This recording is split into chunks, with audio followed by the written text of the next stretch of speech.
O Senhor esteja convosco.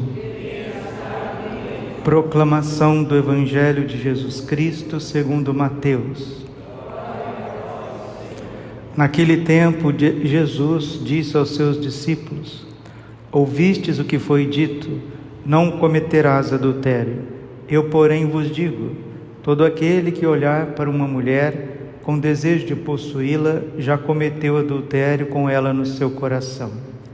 Se o teu olho direito é para ti ocasião de pecado, arranca-o e joga para longe de ti. De fato, é melhor perder um dos teus membros do que ter todo o corpo e ser jogado no inferno. Se a tua mão direita é para ti ocasião de pecado, corta e joga para longe de ti. De fato, é melhor perder um dos teus membros do que todo o corpo ir para o inferno. Foi dito também: quem se divorciar de sua mulher, dê-lhe carta de certidão de divórcio. Eu, porém, vos digo, todo aquele que se divorcia de sua mulher, a não ser por motivo de união irregular, faz com que ela se torne adúltera. E quem se casa com a mulher divorciada, comete adultério. Palavra da salvação. Ave Maria, cheia de graça, o Senhor é convosco. Bendita sois vós entre as mulheres, bendito é o fruto do vosso ventre, Jesus. Santa Maria, Mãe de Deus, rogai por nós, pecadores, agora e na hora de nossa morte. Amém. Vinde, Espírito Santo, vinde por meio da poderosa intercessão do Imaculado Coração de Maria, vossa amadíssima esposa. Podemos sentar um pouquinho. Jesus, manso e humilde de coração. Jesus está ensinando no Evangelho a virtude da castidade. Tem gente que acha que castidade é a ausência da intimidade sexual, da relação sexual. Castidade não é a ausência de relação sexual, mas é a relação sexual no projeto de Deus. Para os solteiros, a virgindade. Padre, mas quem é virgem não tem relação sexual, porque a relação sexual é própria para os casados. Então, muito bem, os casados precisam viver a castidade dentro da fidelidade do matrimônio. Os solteiros na virgindade, os viúvos na continência, né?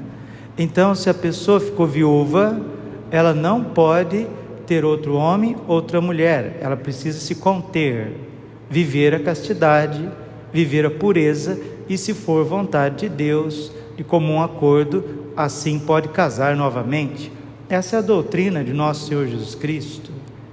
Ninguém pode revogar isso, né? Nenhum papa pode revogar isso, nenhum bispo, nenhum cardeal, nenhum padre, nenhum conjunto de pessoas, nenhum filósofo, nenhum livro. É a doutrina de Jesus. Recebei a minha doutrina e encontrareis para vós repouso, encontrareis paz no vosso coração. Então, a castidade é a nossa boa vivência das nossas potencialidades afetivas e sexuais. Uma pessoa que é celibatária, ela não deixou de ter os seus afetos, ela não deixou de ter as suas potencialidades, ela oferece isso para o Senhor como um dom divino, foi um presente que Deus deu para aquela pessoa. Ela é gente igual às outras, ela tem órgãos genitais, ela tem olhos, ela tem ouvidos, ela tem sentimentos, só que a graça de Deus e o dom da vocação faz com que ela se oferte a Deus, seja a pessoa virgem ou não.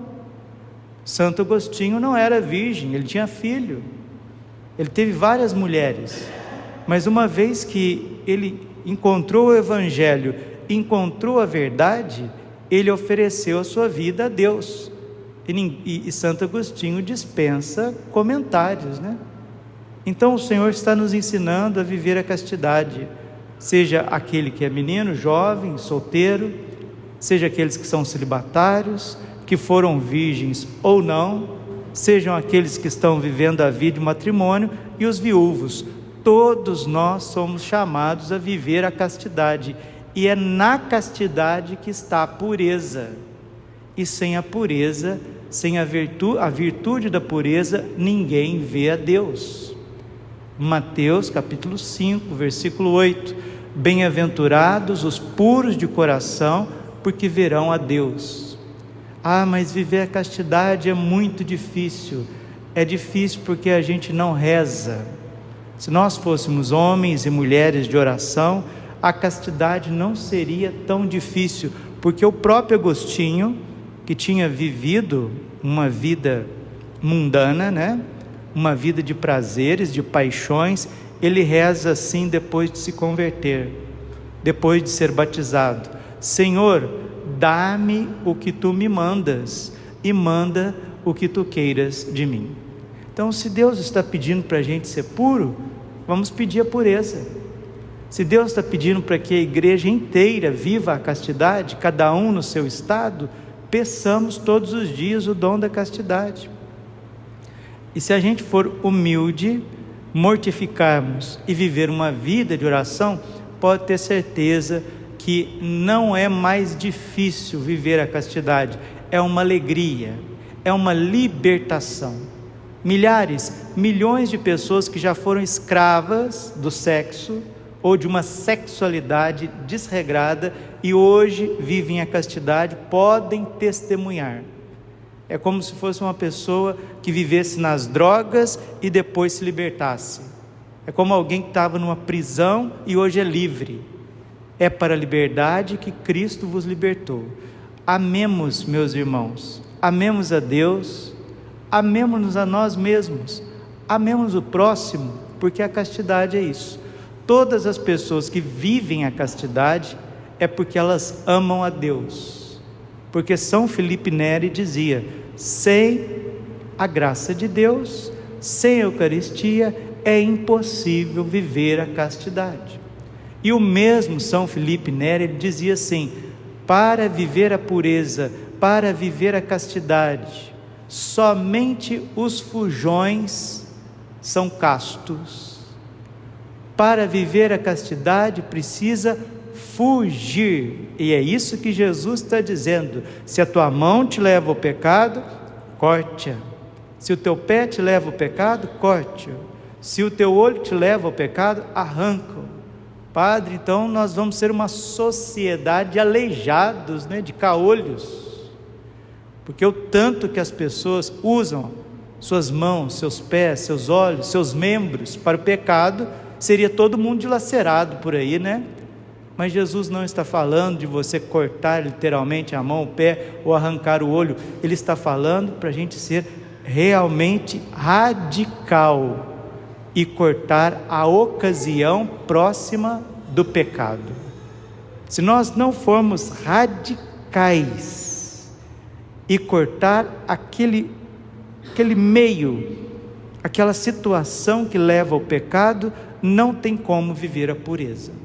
Porque São Bernardo diz assim: todos os pecados a gente deve lutar contra, mas o pecado, a tentação contra a pureza, só vence aqueles que fogem.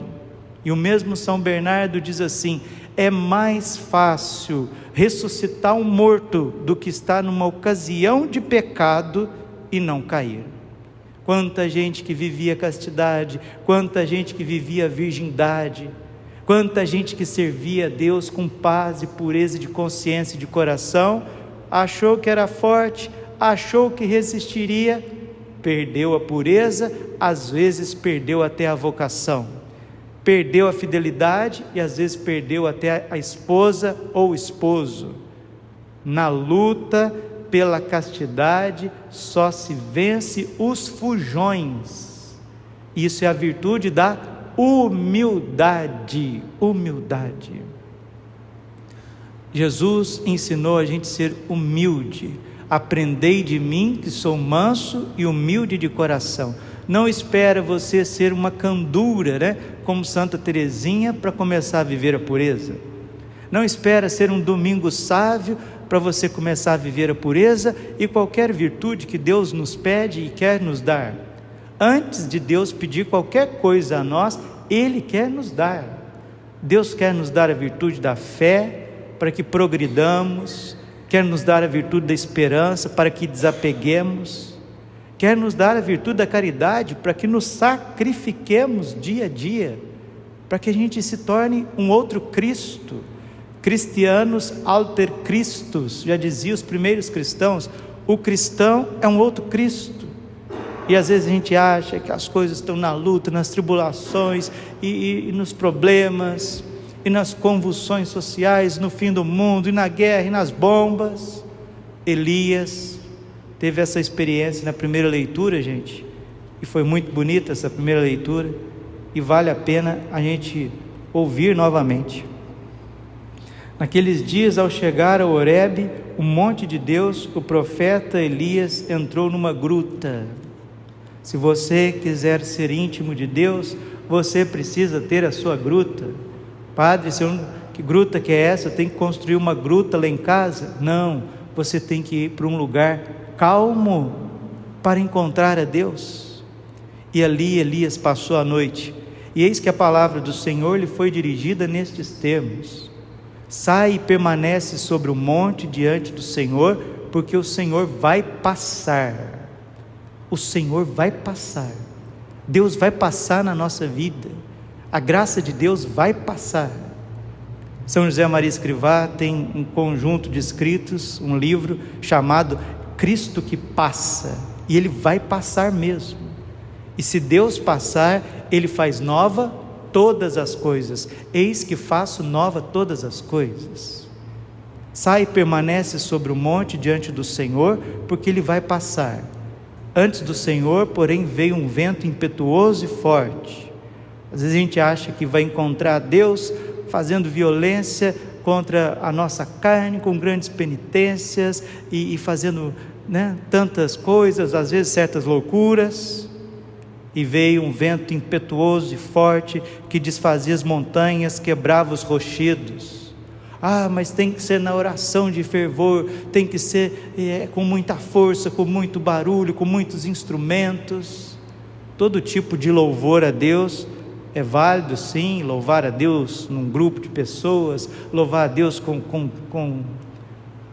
instrumentos musicais, louvar a Deus num ginásio, bendizer a Deus, tudo isso é muito importante.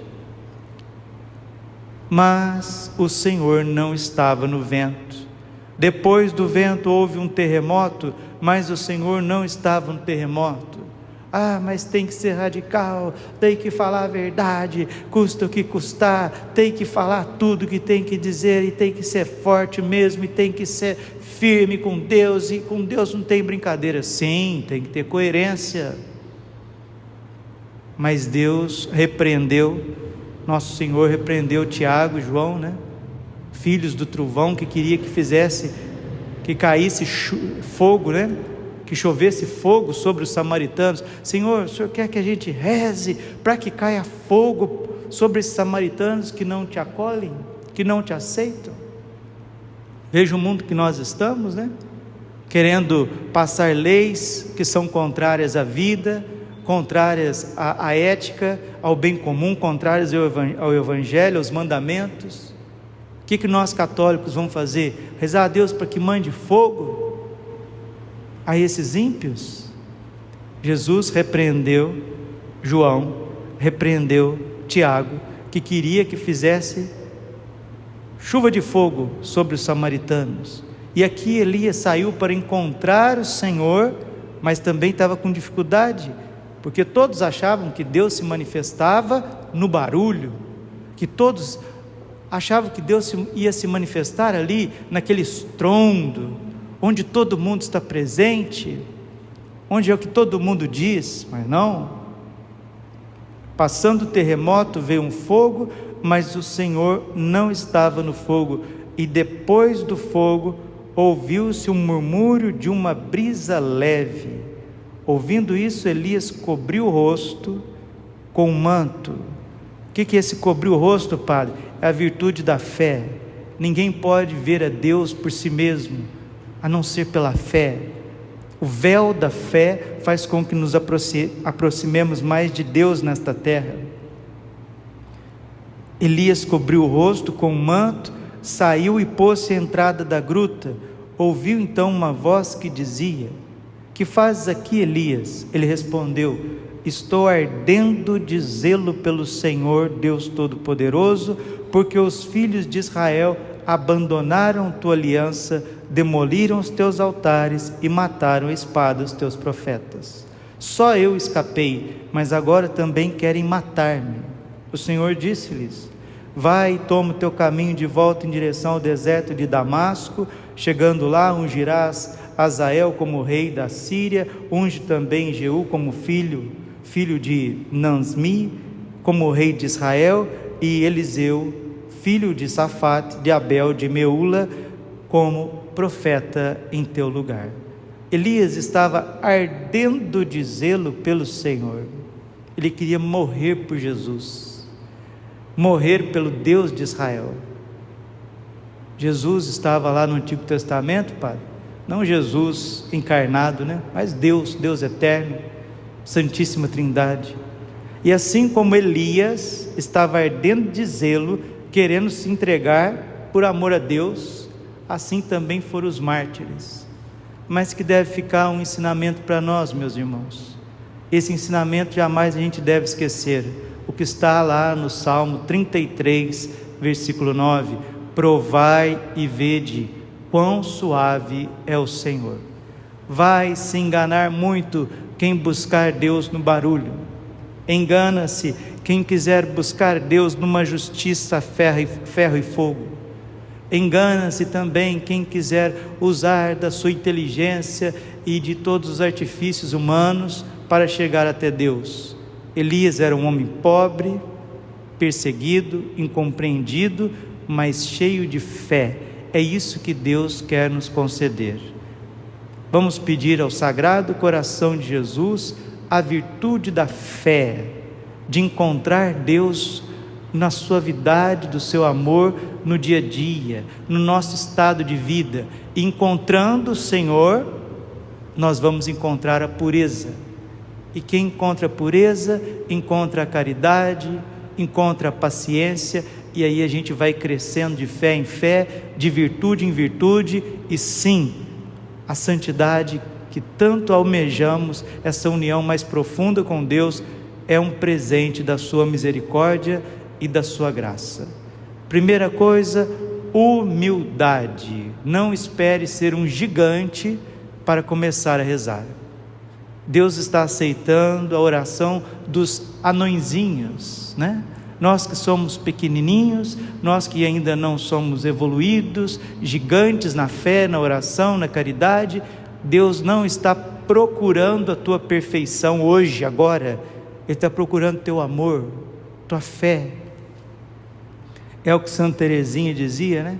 O que agrada a Deus na minha pequena alma é que eu ame a minha pequenez e minha pobreza. Não esperemos ser perfeitos para buscar a perfeição. Não esperemos ser santos para buscar a santidade. Comecemos agora. Padre, mas aonde eu moro? Padre, mas a minha vida, mas o meu trabalho, mas a minha família, mas esse calor, Padre, mas essa cidade, mas esse frio. Sempre vai ter desculpas, mas o humilde, ele vê a sua pequenez, ele vê a sua condição, ele vê a sua pobreza e ele começa hoje. Tem gente que quer viajar para ver se dá certo, tem gente que quer ganhar um dinheiro para ver se dá certo, tem gente que quer largar a mão de tudo, né? Quanta gente querendo chutar o casamento para o alto para ver se dá certo, tem gente querendo largar a mão de ser consagrado a Deus para ver se dá certo. Sabe aonde que vai dar certo a tua vida? Nas 24 horas do teu dia. Nós temos 24 horas e infelizmente nós estamos administrando muito mal o nosso tempo. Primeira coisa, humildade. Reconheça a tua situação. Eu não consigo rezar direito, eu não consigo concentrar, minha cabeça divaga, parece que a Bíblia não foi escrita para mim. E às vezes eu vou ler a vida dos santos, eu leio 2, 3 páginas, depois minha cabeça vai para todo lugar. Por que que a cabeça, entre aspas, né, a tua inteligência, a tua vontade, ela não está equilibrada? Por falta também de mortificação. Se a gente vê demais celular, se a gente preocupa demais com coisas financeiras, se a gente come demais coisas gostosas, se não tem penitência, você não consegue dominar a tua inteligência, a tua vontade. Por isso, primeira coisa, humildade. Humildade de começar do jeito que você está. Padre, eu estou no pecado mortal. Se for humilde, vai se arrepender e vai confessar. Padre, eu estou na graça de Deus, mas não consigo rezar. Se for humilde, vai começar, nem que seja com o Pai Nosso, Ave Maria. Padre, eu estou bem, eu faço parte de uma congregação, eu faço parte de uma ordem terceira, eu assino o site do Padre Paulo, eu aprendi, eu estou bem, eu já estou rezando assim de recolhimento. Se for humilde, vai crescer mais.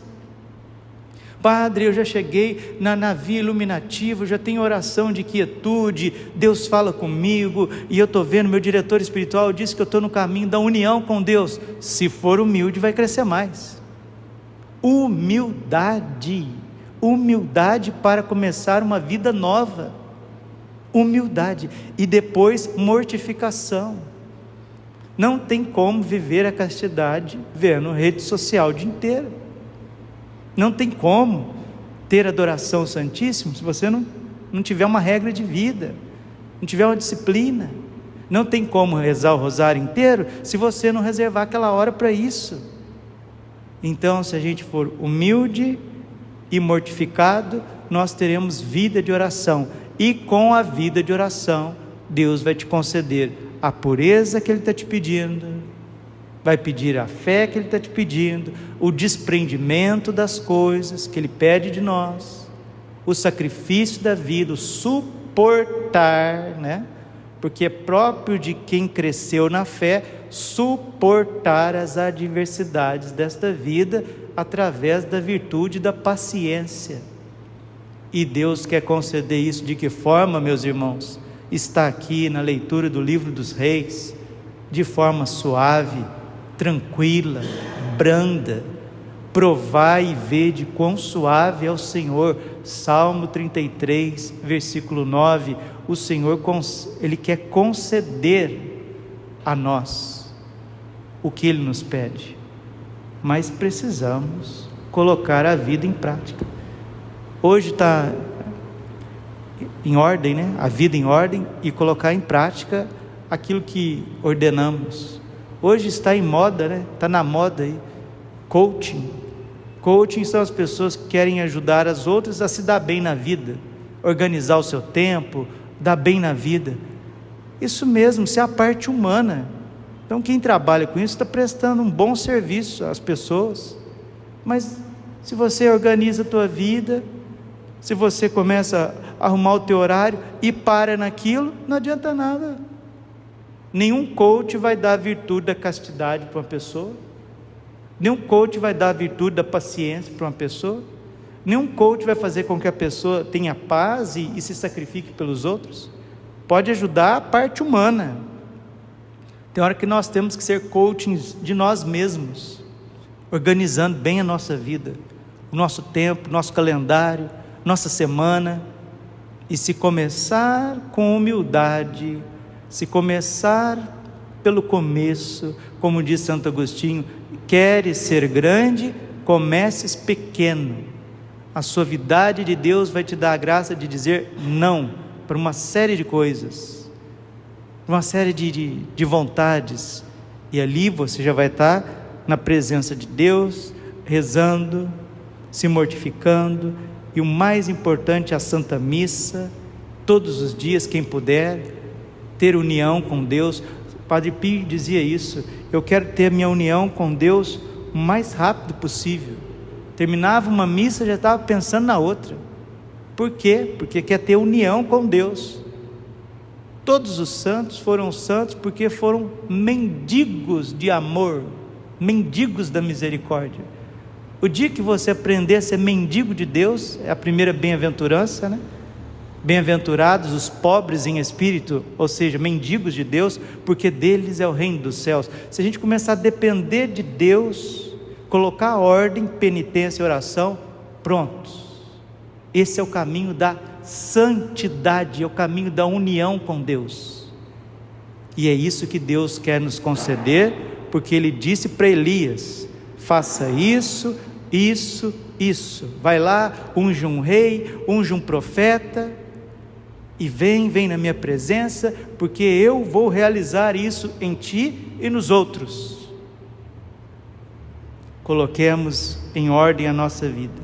Desafio você, começa com a humildade.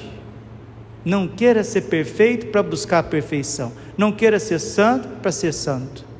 Comece agora, da onde você está, comece pequeno, que agrada a Deus da minha pequena alma, é que eu ame a minha pequenez e minha pobreza.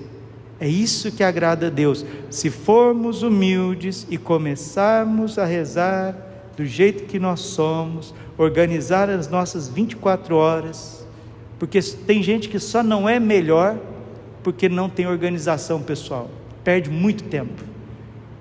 Mas com organização, com mortificação e a oração bem feita, é questão de tempo para Deus começar a manifestar a você como Ele se manifestou a Elias. Esse deveria ser o itinerário de todo católico, todo batizado. E aí sim, o Senhor vai poder colher em nós os frutos do seu Evangelho. Glória ao Pai, ao Filho e ao Espírito Santo, como era no princípio, agora e sempre, por todos os séculos dos séculos. Amém. Coração imaculado de Maria, confiança, saúde e vitória.